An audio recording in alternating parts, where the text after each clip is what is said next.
to the Slime Shack. Today we are going to be watching scary videos. So we're going to be reacting to a scary video. Okay, let's start it.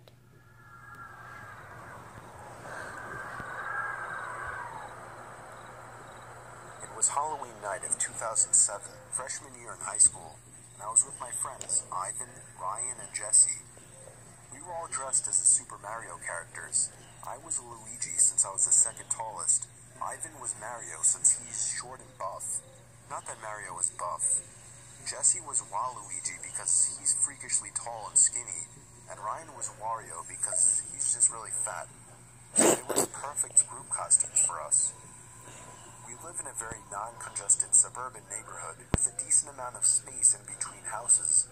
On Halloween, that's the worst thing ever. Less bang for your buck. We were trick-or-treating for hours, way past dark, and eventually came the time when most trick-or-treaters were heading home.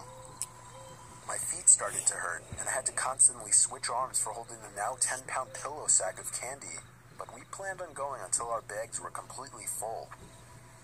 A lot of the houses by now weren't answering anymore. It was probably past their cutoff time for giving candy to trick-or-treaters.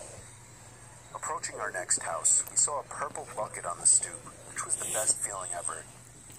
I was the one to get close enough to realize it was empty, which was the worst feeling ever. I turned around when I heard a knock at the window of the house. We all looked at the window. Couldn't see anyone, but heard someone call out, "Wait." The door opened and an older man, late 40s, already balding, stepped outside.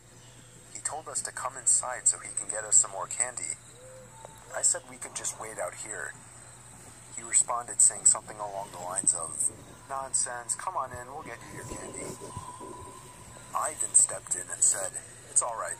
Come on, Dan, let's go." I told the guy to take care and apologized. He just stood there watching as we walked off, not saying anything. I felt bad, but at the same time, that guy seemed like a creeper, and I figured I just dodged a bullet not going in there. If the story ended there, it wouldn't be scary. So of course, it didn't end there. We skipped a few of the guy's neighboring houses just to get further away, and continued on with our business. I want to pause it right now. We were walking down close to the nature preserve now, so there weren't many houses around us. At this point, we were now walking back closer to Jesse's house. What is that? It's some kind of demon bird. To see what's up. No, that's he heard someone moving stepping. from behind the trees in the preserve. Now this was before everyone's phones I do not know. I saw a demon bird right there, but I couldn't know if it can fly because it was too dark. A raccoon or something. Yeah, raccoons. Yeah, they always try to scare people. Yeah. Those dang rats and raccoons. It's just natural. Why would we assume we were being followed? Yeah. I had to put my arm around Ryan's shoulder and nudge him forward. A little ways down the street, me and Ivan picked up on the sound as well. When we all stopped, the sounds of the footsteps from beyond the trees stopped as well. Ivan yelled at the obvious stalker to go away, or we would beat the shit out of them. I knew he was just bluffing, though. I would say that too. In his voice. That would only be time. The snap of a twig from beyond the trees triggered a fight-or-flight response in all of us. Look at that owl right Jesse there. and Ryan all ran for it. Ivan was at first charging to attack, but he quickly followed after realizing we had all taken off. We ran down the dark street, and we all noticed the sounds of at least 2 or 3 pairs of footsteps crushing the twigs and leaves in the woods. We banked it hard right down Jesse Street when it finally came up, and ran straight for his backyard, entering his house through the back door. The first thing we did was peek out through his living room window. We couldn't see anyone. We all had to gather our thoughts and discuss what the hell just went down in his living room, when all of a sudden we heard Jesse's backyard gate slam shut. Jesse dove to turn off the lights. There was a click and a bang from down in the den. It was more than likely Jesse's back door. We all agreed to go down armed with knives and face them. Jesse turned on his back door light, but there was nobody out there. Just then the front door opened, and we all screamed like animals. Jesse's mom and sisters came rushing downstairs. They had just gotten home from their friend's little house party. We all rested assured knowing it was just them.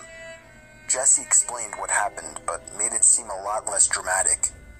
Me and Ivan went home after that and called it a night. At 12:30 a.m., I got a disturbing text message. It was from Jesse. It said, "It wasn't my mom." I texted back saying, "What?"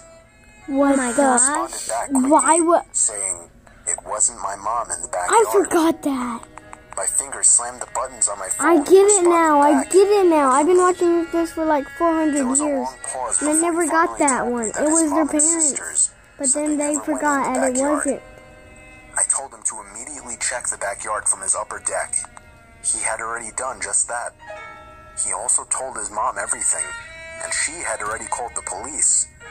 They didn't find anyone back there, but Jesse did mention the guy who invited us in while trick-or-treating.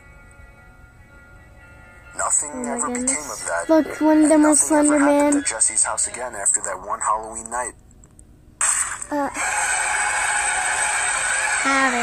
Happy Halloween! Well, that was sorta scary. Yeah, you should see some other ones. Yeah. We're gonna make another one. We're gonna make like 10. Let's do Scary chat videos. Snapchat videos. Yes. Okay, so this one. Oh, shoot, this is awesome. Yeah, y'all should get TikTok. What? No, I'm way better. Alright, watch this. Get TikTok.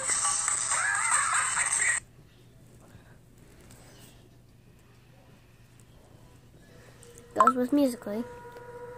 Snapchat scary videos. Yeah. It says a disturbing true story. This is a short but terrifying story of something that happened when I was Snapchatting a friend. I'm pretty young. I'm only 13, still in middle school. A girl I really liked had just recently started snapping me selfie pictures, when they're and we 13? started messaging each other for a few Can nights. someone Snapchat One when they're night when I was 13? watching TV, Yeah, she sent you me a can snap of Snapchat herself now. laying in her bed without a caption. I sent a message saying, "What's up?"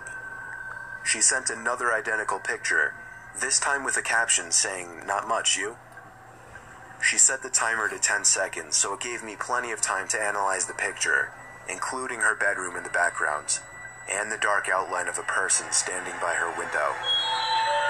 Oh my gosh. I quickly sent a That response looks like message Slender saying, Man. "Is that your brother by the window?"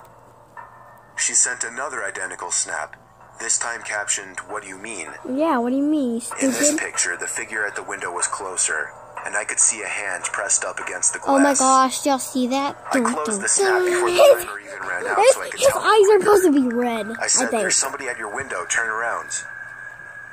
She opened my snap almost immediately, and then I didn't hear from her again on the app. I grew more and more worried as the minutes passed. I texted her a few times This to one no is avail. scary. I tried calling her a few times to no Snapchat. avail as well. I didn't know her Look, house the phone bunny number, turned to otherwise I would have called her happy to parents. sad. It wasn't until midnight when I was already laying in bed that she finally texted me back. She Hey, explained the whole situation. As soon as she looked at her window and saw the person standing there, she screamed. And that caused the person, who turned out to be a 20-something-year-old man, to open the window and jump into the room. Yeah, There you she went to can't. her You can't go parents' room robbing and with her some dad, boots. Who went to her room to find nothing but an open window. It wasn't exactly a personal Could be story under of the mine, bed. but it freaks me out I know nonetheless, knowing that the I know, only it thing that could- saved my friend from whatever could have happened was could the have fact ran that I was out able to and see the window gone to through its her house. selfies, unbeknownst to the creeper at her window. To the creeper at her window. So that was the Okay. 2, so we have to do this We're doing one. one more. No, we can want to do 10. No, one more. 9. One more. 8. One more. We better get this. Oh my gosh. Okay. It was a typical boring day in calculus, only it was Friday, 7th period, meaning the week was almost over and spring break would finally be upon us. So everybody was getting antsy in their seats, I could tell. We didn't have a test that day like a lot of my friends did with their other teachers, so our teacher in the middle of class just decided to start playing games with us on Sporkle.com. He was a very laid-back teacher like that. As we were doing some brand logo quiz on Sporkle, I remember the exact moment it happened. Don't look behind you. Right Don't after be my scared. friend answered a question, I'm not I remember the scared. exact answer to Adidas. The dean's Why are voice you doing came that? through the loudspeaker. Deans. He sounded panicked and frantic as he told all the teachers this was not a drill and to go into lockdown. I actually got the chills, and I got goosebumps on my arms. No one as our never usually says that in laid-back school. Teacher too seemed panicked as he ran to turn off the lights and ushered us to the back corner of the room. Probably he's gonna come back We one all day when sat I'm in there. silence for about 2 minutes, and then the usual buzzing that came from a panel in the back of the room ceased, indicating that the school must have cut all the power. We all looked at each other, realizing this must be serious. A few more minutes of waiting later, we heard a man screaming at the top of his lungs coming down the hallway. 2 girls in the class actually started crying, which made all of us even more scared. As the screaming got closer to the classroom, See that shadow right there lunatic-sounding moving? man That's started him. banging on the lockers while screaming, "I'll kill all of you." I just figured that It was out. at that moment that I started to fear for my life. My teacher shushed us as we all looked at each other to see our peers' reactions. The banging then moved from the lockers to our classroom door. And that's when one of the crying girls screamed no. The banging on the door only grew worse as the man started screaming, "Open up." 2 of the girls in the class were crying out loud now. It felt like an eternity that man was pounding at the door. But eventually, he finally continued down the hallway, screaming like a mentally insane person until we could Probably not hear was. him anymore. I'd say 10 minutes later, though it felt like half an hour given the situation, the dean came back on the loudspeaker explaining the situation, which was surprising for him to do. He explained that some apparently mentally unstable person entered the building and assaulted the woman sitting at the front desk, causing her to flee the building screaming, and staff wasn't sure if the man was armed or not.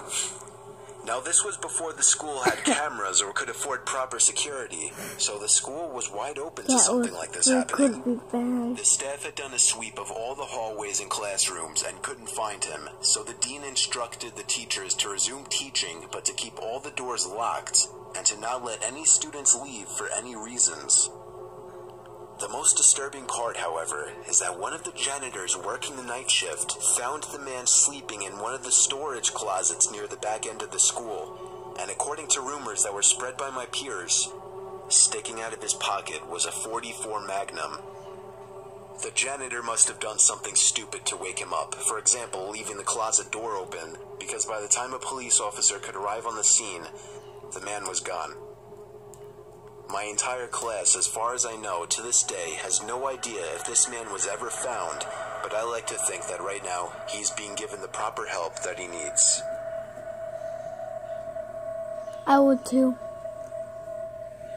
Alright, guys. Well, comment down below if you got scared. Probably you didn't because they're cartoons, but Well, we have watched them before, so we are not scared. But y'all might be. but if you want to watch Go more to scary, Llama Llama Arts. but if you want to watch real more scary videos, Watch watch our scary videos. Yeah, and also, if you want to find the scariest videos, comment down below. Look up on your phone if you're going to, make a video. Send it to us of some kind of scary video that looks real. Okay, guys? They don't have our number. Subscribe and like this video. And comment down below, what type of videos y'all want us to do. Okay, Probably. bye, guys. That was the Slime Shack, and bye. Bye.